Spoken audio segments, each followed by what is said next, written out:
मैं तफसील में नहीं जाना चाहता, बार बार हम इस पर चर्चा कर चुके हैं।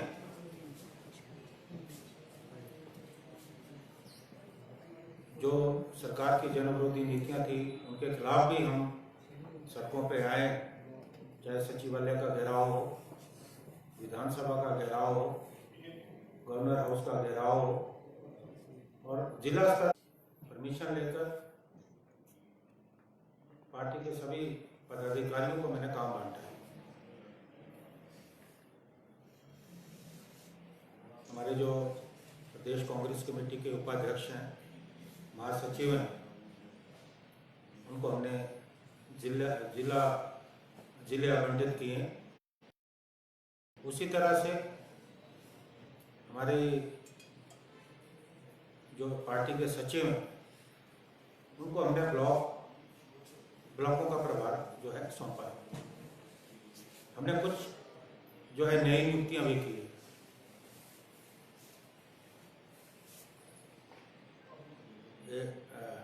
मेरे साथ बैठे सुशांत कपेड़ जी को हमने मीडिया NSAI का प्रभार सौंपा है। ये मेरे साथ जो है इन विभागों को संगठन की तरफ से देखेंगे सचिव की हैसियत से।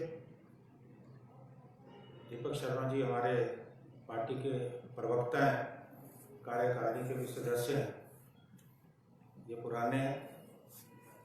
हमने ये भी ज़रूरी समझा कि हम नए लोगों को, महिलाओं को भी हम इसमें जोड़ें।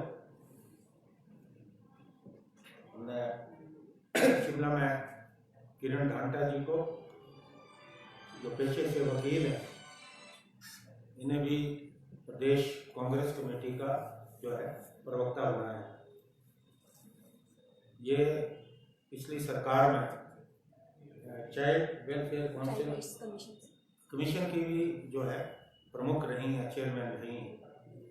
उसी तरह से हमारी मोनिका चौहान जो पहले युवा कांग्रेस में थी, इनको हमने मीडिया पैनलिस्ट बनाया है। और सौरभ चौहान एडवोकेट है, नौजवान है, इनको भी हमने जो है मीडिया पैनलिस्ट की जिम्मेवारी दी है। और एक विनय शर्मा जी, जिन्हें शायद अक्सर आप सोशल मीडिया में बड़ा एक्टिव देखते हैं, पार्टी के मुद्दे को उठाते हैं। अभी हाईकोर्ट में उनका केस था, तो मीडिया पैनलिस्ट की जिम्मेवारी दी। इन 2 दिनों में हमने संगठन को लेकर विस्तृत रूप से चर्चा की। दरवाजा बंद करो प्लीज।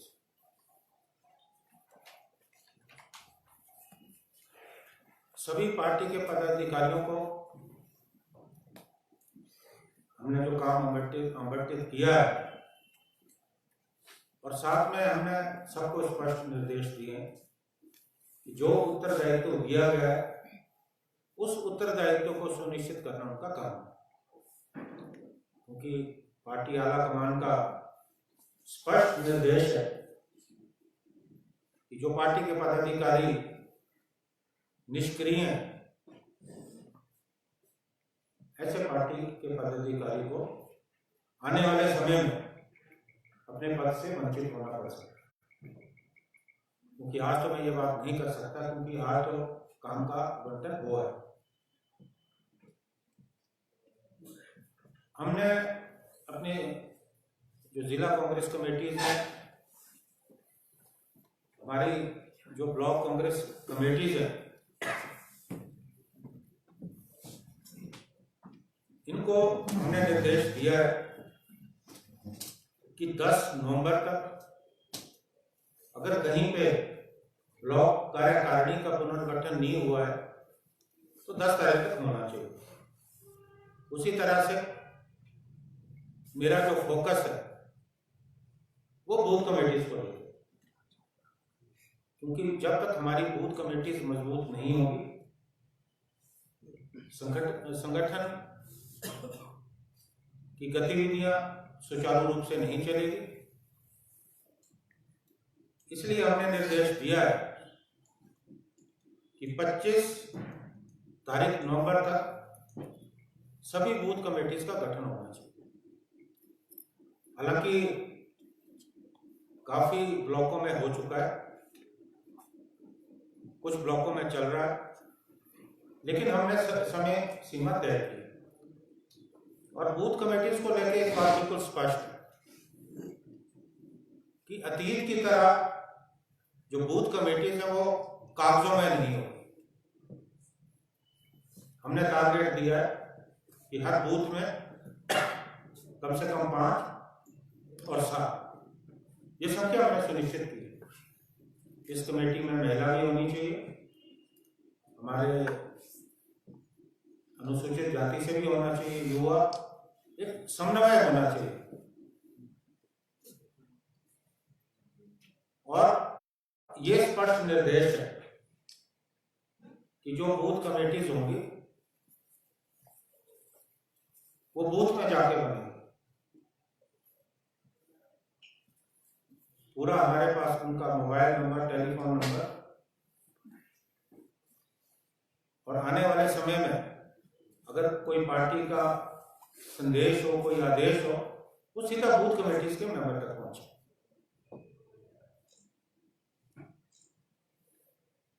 जब मैं ब्लॉक्स का दौरा करूंगा, मैं खुद भी जाकर बूथ कमेटीज के लोगों से मिलूंगा। और मैंने ये तय किया है कि जितने हमारे बूथ कमेटी के सदस्य होंगे उन सभी सदस्यों को हम प्रदेश कांग्रेस कमेटी की तरफ से आइडेंटिटी कार्ड, परिचय पत्र देंगे। हमारी पार्टी का एक प्रशिक्षण विभाग भी है जो मेरे राजनीतिक सचिव हैं हरिकृष्ण हेमराज जी, उनकी देखरेख में चल रहा है।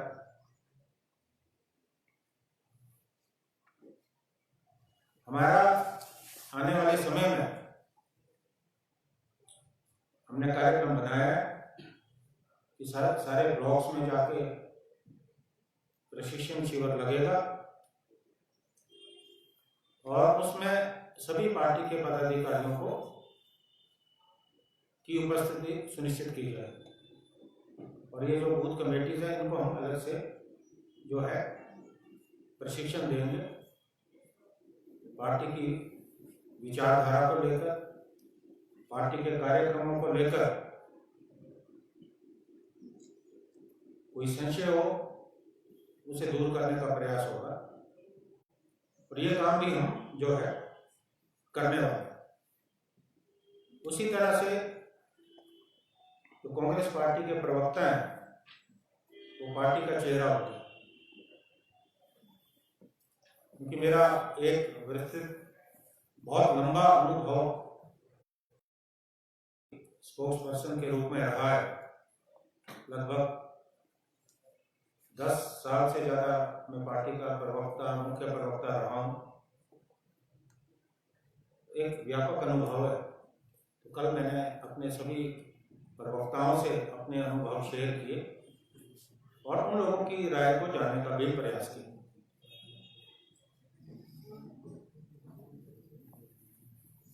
ये भी मैं कहना चाहूंगा कि कुछ जगह पे निश्चित रूप से कमी भी मुझे लगा है कि हमें जितना मुखर होना चाहिए, कई जगह पे हमारे पार्टी के प्रवक्ता इतना मुखर नहीं हो पाए। ये मेरे स्पष्ट निर्देश है कि जो पार्टी प्रवक्ता मुखर नहीं होगा, पार्टी के इश्यूज को ढंग से नहीं उठा पाएगा,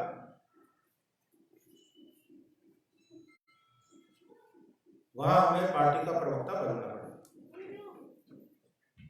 क्योंकि विपक्ष में पार्टी के प्रवक्ताओं की एक अहम भूमिका होती है। जो सरकार के खिलाफ मुद्दे हैं, चाहे केंद्र सरकार हो, हिमाचल सरकार हो, उन मुद्दों को लेकर जनता के बीच में जाना होता है, आप लोगों के माध्यम से, मीडिया के माध्यम से, और पार्टी के कार्यक्रमों की समय समय पे जो है जानकारी देना होती है। मुझे विश्वास है कि कुछ प्रवक्ताओं ने हमारा अच्छा काम किया है, और जहां मुझे लगा कि थोड़ी कमी है, कल की बैठक के बाद निश्चित रूप से ये कमी भी दूर होगी। और आज सभी ब्लॉक के प्रभारियों को हमने स्पष्ट निर्देश दिए, क्योंकि कार्य का आवंटन हो गया। जैसे मैंने पहले कहा, मैं फिर दोहराना चाहता हूँ कि जो हमारे उपाध्यक्ष हैं, महासचिव हैं, उन्हें जिलों का प्रभार दिया गया। जो हमारे फ्रंटल ऑर्गेनाइजेशन है उनका भी प्रभार दिया गया। लेकिन ब्लॉक में हमने सीधे तौर पे सचिवों की नियुक्ति की है, जिनका काम ब्लॉक कांग्रेस कमेटी के साथ तालमेल बनाने का रहेगा, जिला कांग्रेस कमेटी के साथ, और प्रदेश के जो पदाधिकारी हैं। और पदाधिकारियों को भी स्पष्ट रूप से निर्देश है कि जो भी क्षेत्र आवंटित किए गए हैं वहां वो जाए, पार्टी की बैठकें लें, और रिपोर्ट जो है वो बराबर प्रदेश कांग्रेस कमेटी कार्यालय में भेजते रहें, ताकि हम रिपोर्ट्स को अपनी आला कमान तक पहुंचा सकें। मुझे विश्वास है कि हमारे पार्टी में जो पदाधिकारी हैं काफी अनुभवी है, संगठन का तजुर्बा है, और मैंने ज्यादातर ऐसे लोगों की नियुक्ति की है जो सचिव है, जो NSY से आए हैं, युवा कांग्रेस से आए हैं, जिनमें काम करने का जोश है। और काफी समय से मैंने ऐसे लोगों का काम भी देखा है जिनको नियुक्तियां दी है। मुझे विश्वास है कि संगठन की गतिविधियां सुचारू रूप से चलेगी, और आने वाले समय में आप भी महसूस करेंगे कि संगठन की गतिशीलता जो है वो बढ़ी।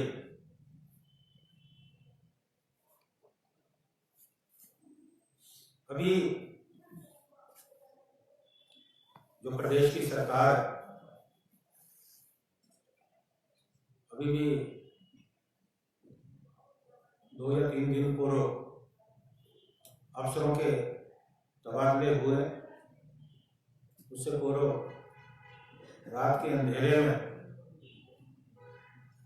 सारे डिप्टी कमिश्नर लगभग 6 के करीब बदल दिए गए, और अफसरशाही को ताश के पत्तों की तरह फेंटा जा रहा है।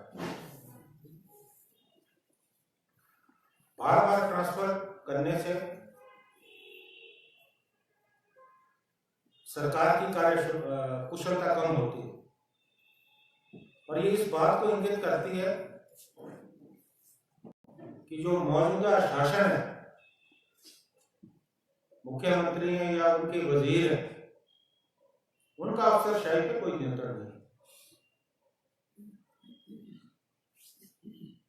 इस कोरोना के समय में जब मामले लगातार बढ़ रहे हैं,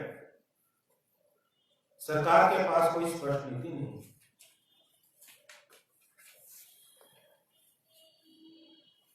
सरकार आम लोगों को राहत देने के बजाय लगातार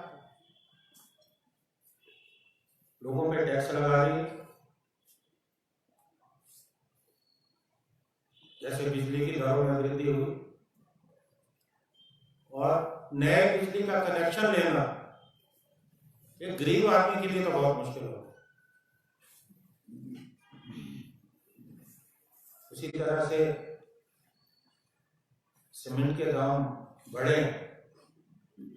हमारे पड़ोसी राज्यों में सीमेंट सस्ता है, यहाँ ज्यादा है। तो कहीं ना कहीं बड़ी बड़ी जो सीमेंट कंपनियां हैं, उनके साथ सरकार की मिली भगत जो है साफ तौर पर स्पष्ट नजर आती है। कोरोना की वजह से